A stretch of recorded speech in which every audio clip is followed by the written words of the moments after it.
Today we're making yellow roasted spuds.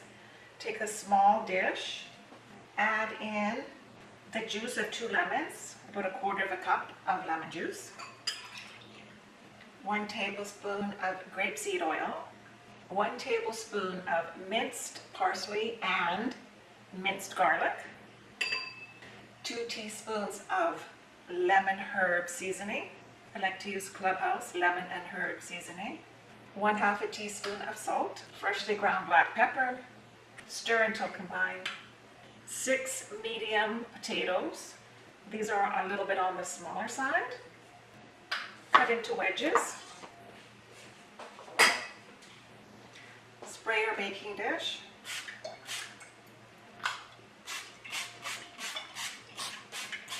Add 8 cups of our potatoes onto the baking dish.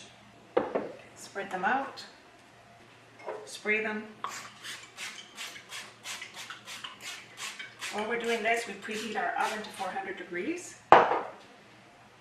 Take our seasoning mixture that we have made. Spread it around. Spray again.